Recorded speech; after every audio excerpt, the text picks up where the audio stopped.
Gracias por continuar con nosotros en El Mundo Ahora de France 24. Revisemos los titulares de la jornada.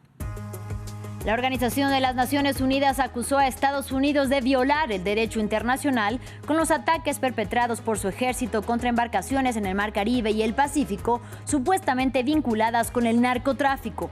Denuncia que los tripulantes que murieron en los bombardeos fueron víctimas de ejecuciones extrajudiciales. Israel entregó 30 cuerpos de prisioneros palestinos a autoridades gazatíes y en medio del frágil alto el fuego entre Tel Aviv y Hamás, el lunes Turquía será escenario de la reunión de países árabes para discutir el plan de Estados Unidos para Gaza.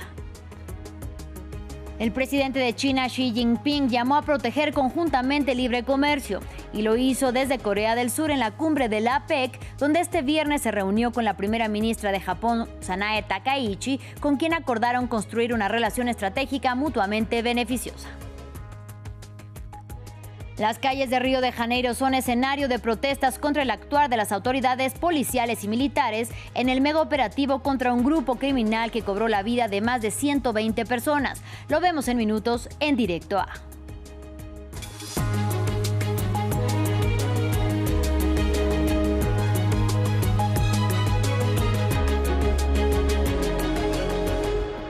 La Organización de Naciones Unidas acusó a Estados Unidos de violar el derecho internacional con los ataques perpetrados desde principios de septiembre por su ejército contra embarcaciones en el Mar Caribe y el Pacífico, supuestamente vinculadas con el narcotráfico. Denuncia que los tripulantes que murieron en los bombardeos, 61 en total, fueron víctimas de ejecuciones extrajudiciales. Escuchemos. Estos ataques y su creciente costo humano son inaceptables. Estados Unidos debe poner fin a tales ataques y tomar todas las medidas necesarias para impedir la ejecución extrajudicial de las personas a bordo de estas embarcaciones, independientemente de los presuntos delitos que se les imputen. Ahora vamos a Oriente Medio. Este viernes Israel entregó 30 cuerpos de prisioneros palestinos a autoridades gazatíes como parte de la primera fase del acuerdo de Estados Unidos para Gaza. En tanto, en el enclave palestino crece el temor porque misiles israelíes que quedaron incrustados en edificios exploten en cualquier momento. Y en medio del frágil alto el fuego entre Tel Aviv y Hamás, Turquía anunció que el lunes será escenario de la reunión de países musulmanes para discutir el plan de Washington para Gaza. Hugo Caro Jiménez con los detalles. Denuncias de tortura en los cuerpos retornados a Gaza. Este viernes Israel devolvió otros 30 cadáveres de palestinos al destruido enclave. Cuerpos que, según el Ministerio de Salud gazatí, mostraban claros signos de tortura como quemaduras y amputaciones, un día después de que Hamás entregara los restos de 2 rehenes a Israel. Con esta devolución, 225 restos de palestinos han regresado a Gaza, mientras que aún permanecen en el enclave los cuerpos de 11 rehenes israelíes. Se trata del esfuerzo más reciente por mantener a flote el frágil alto el fuego. En otro frente de la guerra, el miedo crece entre los gazatíes por los artefactos explosivos sin detonar tras las embestidas israelíes, que representan un riesgo inminente para quienes vuelven a lo que queda de sus hogares y temen que los proyectiles los impacten, algo que ya ha ocurrido. Los restos del proyectil israelí explotaron junto a la casa, cerca de donde estaban los niños.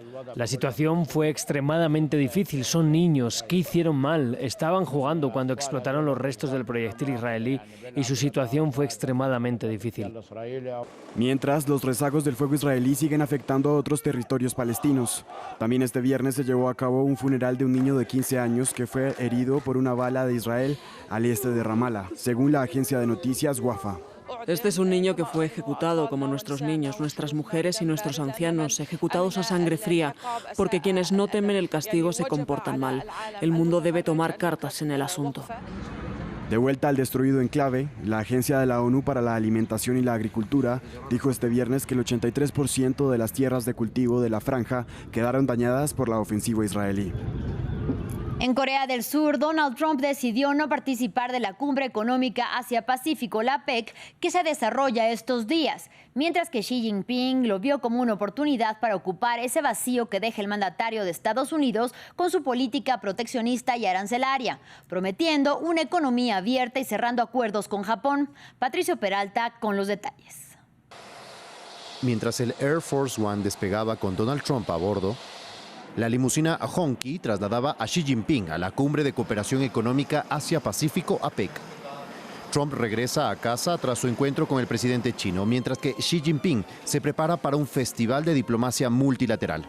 Esto representa para los analistas un giro en el liderazgo económico mundial. Mientras Washington apuesta por barreras y acuerdos bilaterales, Beijing se posiciona como el defensor del libre comercio.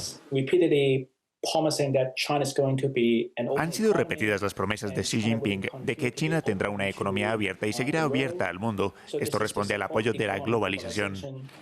Los encuentros iniciaron con Japón. Su primera ministra y el presidente chino afirmaron que a pesar de las múltiples discrepancias, deseaban mantener relaciones constructivas y estables. China es un vecino importante para Japón. Quisiera confirmar la orientación básica de las relaciones, que incluye la promoción de una relación estratégica integral y mutuamente beneficiosa. También se reunió con el primer ministro de Canadá. Con unas relaciones deterioradas desde 2018, Xi Jinping le dijo que está dispuesto a trabajar para restablecerlas.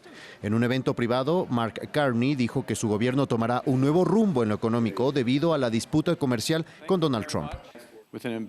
Tenemos la ambiciosa misión de duplicar nuestras exportaciones fuera de Estados Unidos durante la próxima década.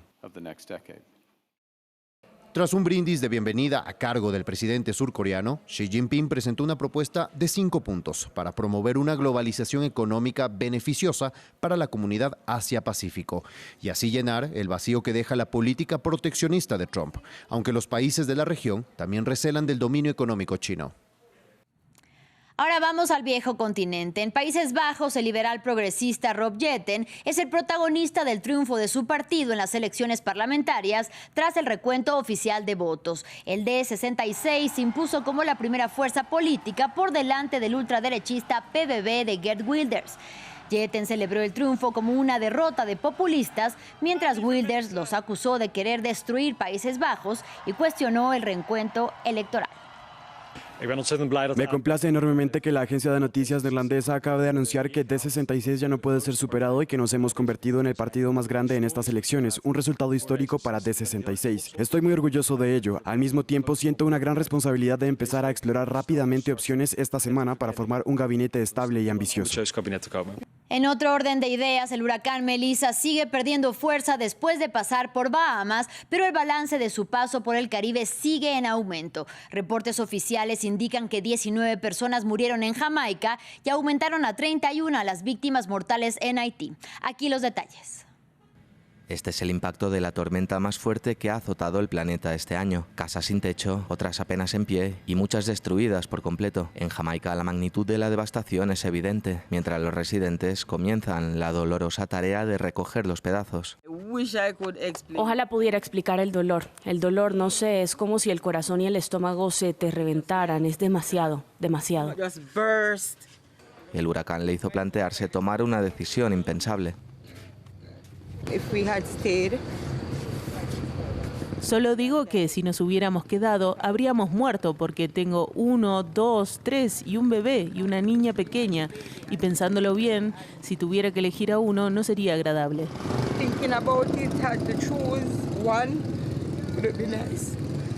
Las autoridades afirman que el 90% de los tejados de la comunidad costera de Black River han quedado destruidos. Tampoco queda prácticamente ninguno en pie en la ciudad de Montego Bay. Ahora se está llevando a cabo una limpieza a gran escala, dirigida en gran parte por los propios residentes. Alfred Hines, de 77 años, camina descalzo entre el barro espeso y los escombros, agradecido simplemente por estar vivo. Cuando el agua subió, me di cuenta de que la situación se pondría grave y que tal vez tendría que escapar. En un momento dado vi que el agua me llegaba a la cintura y unos 10 minutos después me llegaba al cuello, así que decidí escapar. Estoy limpiando, sí, limpiando ahora mismo. Alfred es una de las aproximadamente 400.000 personas afectadas por el huracán Melissa. Más de 25.000 personas siguen hacinadas en refugios en todo el oeste de Jamaica, con el 72% del territorio aún sin electricidad y solo un tercio de las redes de telefonía móvil restablecidas. En información de la región latinoamericana, la mortífera redada policial en 2 favelas de Río de Janeiro, que dejó más de 120 fallecidos, continúa estando en el centro de la escena en Brasil. A esta hora, las calles de la ciudad de Río son escenario de protestas en rechazo de la brutalidad y la letalidad de la operación policial y militar, que tuvo como objetivo a altos miembros del Comando Vermelho. Los orígenes del grupo son de la década de 1970, en una alianza entre reclusos y presos políticos de la dictadura militar. Revisamos su historia en el informe de Ramiro Cueva Vereda. Es el grupo criminal más antiguo de Brasil y nuevamente es motivo de violencia en el país. El Comando Vermelho, que significa rojo en portugués, fue el objetivo de la operación más mortífera de la nación sudamericana. El CBE nació en la década del 70, en medio de la dictadura militar que gobernaba Brasil. El origen, una alianza entre delincuentes comunes y miembros de izquierda apresados por razones políticas que convivían en la cárcel de Río de Janeiro. Al principio lucharon por tener mejores condiciones dentro de prisión y pasó a ser una organización miliciana izquierdista, función abandonada en los 80. Para esa época, la organización excedió los límites de la cárcel y arribó a las calles cariocas luego de la amnistía postdictadura. Quienes estaban libres ejecutaban acciones delictivas como el robo de bancos para proveerle dinero a los reclusos. Con el tiempo, el Comando Vermelho evolucionó y se volcó al narcotráfico como principal fuente de financiación, extendiendo sus ramas hasta Colombia en una época de crecimiento de la producción de cocaína. La organización fue el motor para la llegada del narcotráfico a los barrios bajos de Río de Janeiro, donde tiene el control de la circulación de drogas. Ya en los 90 dejó de operar únicamente en Río y se ramificó a otras regiones de Brasil. Según el último reporte, que data de 2020, el Comando Vermelho cuenta con alrededor de 30.000 miembros. Además, empezó a accionar en otros rubros ilegales como el aurífero, el combustible y el tabaco. Su crecimiento dentro de Brasil continúa siendo exponencial. Se estima que en la actualidad operan en 25 estados, mientras hace 6 años solo lo hacían en 10. También se desplegó más allá de la frontera, consiguiendo vínculos en Bolivia, Paraguay y en la triple frontera con Perú y Colombia. El reciente operativo arrojó más de un centenar de víctimas en 2 favelas de Río de Janeiro y superó las muertes que hubo en la favela de Jacarezinho en 2021, una acción policial que también tuvo como objetivo al Comando Vermelho. El caso del príncipe Andrew de Inglaterra sacudió a la opinión pública. Los británicos destacan que el movimiento del rey Carlos III de apartarlo de su título y de sus labores reales y de despojarlo de la residencia real fue acertado. Pero el escándalo en la Casa Real Británica por los lazos de Andrew con el abusador sexual Jeffrey Epstein está precedido por otros numerosos escándalos en las casas reales europeas. Repasamos los más destacados. Llueven escándalos en las coronas europeas. El último protagonista, el príncipe Andrés, para una corona británica que no dudó en despojar de sus títulos al hermano menor del actual rey británico y que en adelante tendrá que vivir en Sandringham. Una emancipación dorada para un royal cuya vinculación con el malogrado y acusado de pedofilia Jeffrey Epstein han acabado con su carrera en la realeza. Fue la decisión correcta porque no necesitamos que la familia real se distraiga con algo que podría ser muy perjudicial para ellos. Un caso similar ocurrió recientemente en Noruega. El hijo mayor de la princesa de Noruega acumuló este historial según la fiscalía.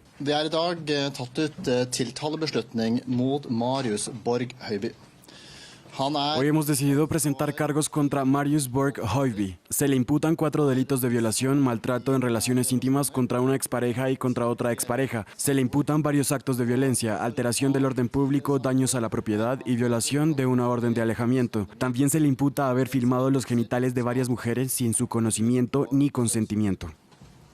Han også tiltalt for å ha filmet underlivet til en rekke kvinner uten deres viten eller samtykke. Pero la joya de la corona se la llevó uno que sí fue rey. El fin del reinado de Juan Carlos I estuvo marcado por presuntas infidelidades, pecata minuta que no representa delito alguno, pero llegaron los jeques. Por ello, los fiscales españoles apreciaron que la representación de Juan Carlos a empresarios en tierras árabes no era más que una tapadera para un entramado de comisiones poco ortodoxas, causa que fue archivada por el Tribunal Supremo por falta de certezas.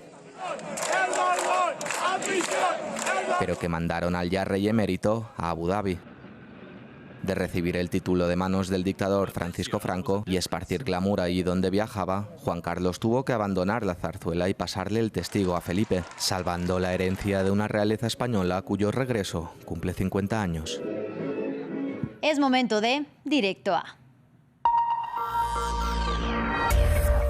Familiares de las más de 120 víctimas mortales del mega operativo de la policía y los militares en 2 favelas de Río de Janeiro salen a las calles para protestar contra la brutalidad y letalidad de la operación en Brasil. El presidente Luis Ignacio Lula da Silva condena el actuar de los efectivos, mientras el gobierno local justifica sus acciones supuestamente dirigidas contra el grupo criminal Comando Vermelho. Conectamos con nuestra corresponsal Valeria Zacone. Valeria, muy buena tarde para ti. El gobierno de Río de Janeiro notificó los nombres de algunos de los muertos en el mega operativo. ¿Cuáles son las últimas noticias sobre este polémico operativo? Adelante. Bueno, mientras tanto son ya casi 99 los nombres que han sido divulgados y el verdadero kit de la cuestión que todo el mundo estaba esperando es cuántos de ellos realmente tenían una ligación con el Comando Vermelho y con el narcotráfico, porque esa siempre es la guerra de narrativa entre la policía y los civiles, los familiares de los muertos. La policía siempre habla de narcoterroristas y los civiles hablan de muertos inocentes, de personas que no tenían nada que ver. Pero bueno, los datos oficiales de la policía dicen que de estos 99 nombres, 78 tenían antecedentes penales y 42 eran fugitivos de la justicia. Otro dato importante, 39 eran de otros estados, y esto es un dato que la policía intenta demostrar con él, que Río de Janeiro se ha vuelto como el centro de operaciones de esta banda criminal del Comando Vermelho, que opera ya a nivel nacional. Recordaréis hace unos años las ejecuciones masivas en las cárceles de la Amazonía se debían precisamente a la acción del Comando Vermelho, que ya domina prácticamente territorios inmensos en muchos de los 27 estados de Brasil. Y mientras tanto, los vecinos de ambas favelas denuncian una gran crueldad de la policía, y por esta razón han salido hoy a la calle en Peña, uno de los macrocomplejos de favela, escenario de este gran operativo, precisamente para pedir la prisión del gobernador Cláudio Castro y también sus dimisiones. Y esta protesta ha sido imitada en varias capitales de Brasil a lo largo del día. Hay muchas convocatorias en ciudades como São Paulo, por ejemplo, o Brasilia. Y finalmente recordar que ayer hubo un momento también muy tenso frente al Instituto Médico Legal, donde había muchas madres de víctimas que esperaban noticias para poder reconocer el cuerpo. Hubo una manifestación de madres y la policía la dispersó usando gas pimienta, lo que ha enrarecido aún más el ambiente en una ciudad, Río de Janeiro, que todavía no se recupera de ese shock. Valeria, pero además este jueves se reunieron varios gobernadores del país por los hechos violentos más recientes. ¿Qué se concluyó tras este encuentro? Bueno, lo primero que hay que destacar eran básicamente gobernadores conservadores que apoyan la línea dura de Cláudio Castro, encabezados por el gobernador de Santa Catarina y también de Minas Gerais.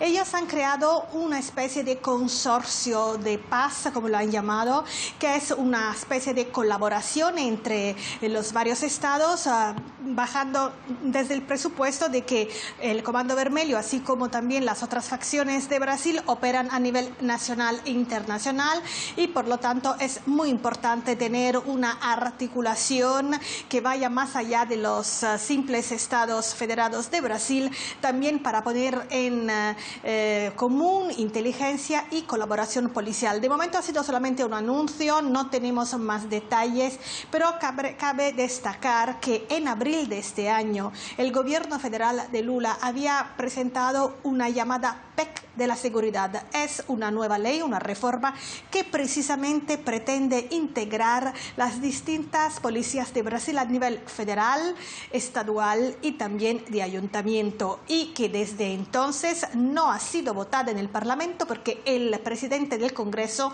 no la ha puesto en votación, y muchos gobernadores encabezados por el propio Claudio Castro se oponen a esta ley porque no quieren perder autonomía, dicen. Al mismo tiempo, el Ministerio de Justicia ya ha dicho que tiene un plan para intentar luchar con inteligencia contra el crimen, y es mandar 10 de los principales jefes del Comando Vermelho que están en la cárcel de Río de Janeiro a otros centros de máxima seguridad en otras ciudades como Brasilia o Porto Velho en la Amazonía. La razón, ellos siguen operando desde la cárcel y de hecho son ellos los que habrían ordenado las represalias y los cortes de carreteras el día de la macro redada. Sin embargo, los críticos también recuerdan que mandarlos a otro estado no resuelve el problema, y precisamente hay quien cree que el Comando Vermelho está cada vez más presente en la Amazonía precisamente gracias a la presencia de estos jefes en las cárceles federales de estas regiones. Muchísimas gracias, como siempre, por tu reporte desde Río de Janeiro, Valeria Zacone. Ahora vamos con Enfoco. Los mineros de Kenia arriesgan sus vidas cada día para extraer oro a 30 kilómetros bajo la superficie terrestre. Con la reciente fiebre del oro en el país, están surgiendo minas artesanales con consecuencias negativas para el medio ambiente, pero también malas condiciones laborales. Esta es la historia. Una pequeña pepita de oro. En el oeste de Kenia, una nueva generación de mineros está dispuesta a asumir enormes riesgos para encontrarla. Cada mañana, hombres del condado de Kakamega se dirigen a trabajar en minas artesanales. Antes de descender, el líder del grupo da instrucciones de seguridad. Está preocupado por los nuevos reclutas.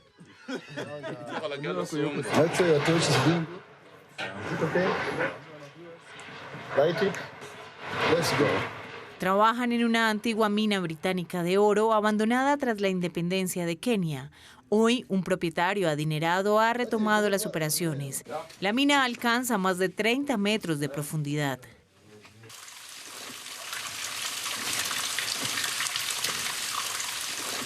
Hay que tener cuidado por donde se pisa. Hay rocas, tuberías y cables eléctricos. Los mineros se adentran en la oscuridad equipados solo con sus linternas frontales. No tienen equipo de protección. Caminan en más de 1 metro de agua tratando de evitar una electrocución. El material que buscamos, del que se extrae el oro, es esta línea aquí. No sé si pueden ver el recubrimiento. Trabajar aquí es muy peligroso. Después de las explosiones, las rocas quedan muy débiles. ¿Ven? Los hombres cavan todo el día sin ver una sola pepita. Durante horas se turnan en la oscuridad llenando sacos con cuarzo con la esperanza de encontrar algo de oro. El oxígeno es escaso.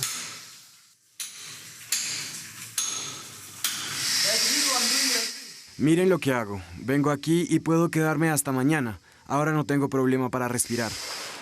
A pesar de los riesgos, no dudan en trabajar en las minas. Hace apenas unos meses eran cocineros, agricultores o albañiles como Denis. Cuando era albañil ganaba 3 euros al día. Aquí en la mina puedo ganar 30 o incluso más. Una fiebre del oro ha transformado el paisaje de la región. La minería artesanal está debilitando la tierra. En la superficie, las mujeres se encargan de la siguiente fase. Marceline era profesora y Teresa, comerciante. Ahora pasan el día filtrando impurezas del material extraído. Estoy procesando esta tierra que traje de la mina. El oro quedará en estas rejillas porque es oro en bruto. La tierra ligera se mueve con el agua. Voy a enjuagar estas rejillas y a guardar ese oro.